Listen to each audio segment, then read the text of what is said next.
lost their jobs because of COVID shutdowns should have been helped with the CERB.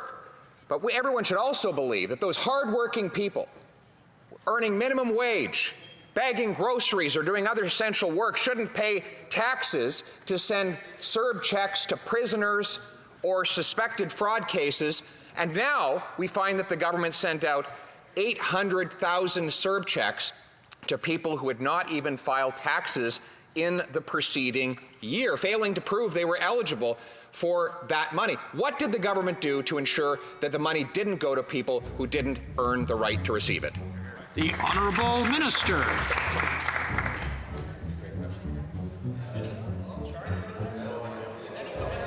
Mr. Speaker, our income support programs have played a fundamental role in getting Canadians through the first wave of the COVID crisis, and they're going to get Canadians through the second wave. When it comes to fraud, that is completely unacceptable, and the hardworking public servants in the CRA are doing an outstanding job, and they are going to make sure that all claims are legitimate.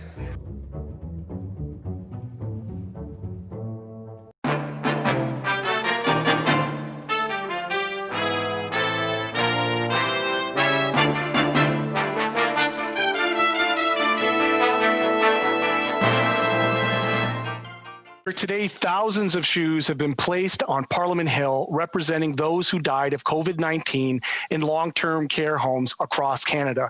For-profit long-term care homes run by Rivera Inc., a wholly owned subsidiary of the public sector pension investments, are among the worst in the country for COVID deaths.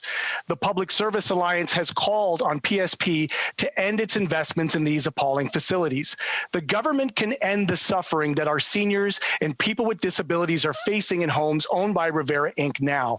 Will the Prime Minister commit to ending the for-profit nature of long-term care homes in Canada? The Honourable Minister.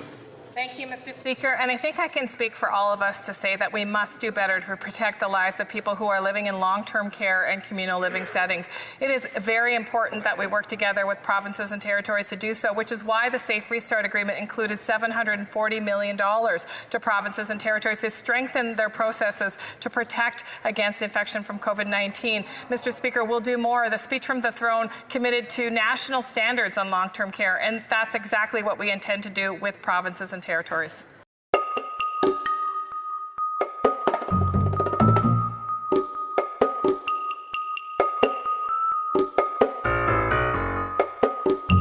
Mr. Speaker, today the Liberal government voted against the State of Israel at the UN General Assembly for a second year in a row, contrary to long-standing Canadian policy of opposing all resolutions that single out Israel, a policy that Prime Minister Paul Martin had put in place. Even Ambassador Ray said he disagreed with the preamble of the resolution. Why did the government break with long-standing Canadian policy and vote against the State of Israel at the UN General Assembly today? The Honourable Deputy Prime Minister. Thank you very much for the question, Mr. Speaker. Mr. Speaker, let me just be very clear. Israel is a close and important friend of Canada, and Canada will always stand with Israel.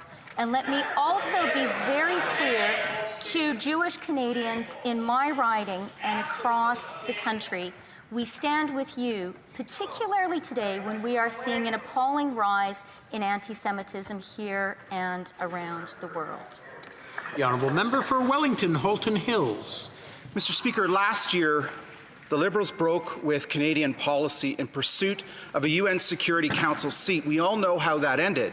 Canada lost the vote with 6 fewer votes than it received in 2010. A damning indictment of this government's foreign policy. That's 6 fewer countries that see Canada as a leader on the world stage today. When will this government restore Canada's long-standing opposition to these anti-Israel resolutions that were upheld by previous Liberal and Conservative governments and put in place by Prime Minister Paul Martin? Honourable Deputy Prime Minister. Mr. Speaker, let me speak to Canada's place in the world and to our foreign policy. We are living in a world today where there is a worrying rise of authoritarian regimes, a worrying rise of anti-democratic populism. And our country in that world will always stand up for human rights and will always stand up for the rules-based international order. That may not always be popular, Mr. Speaker, but that is the Canadian way.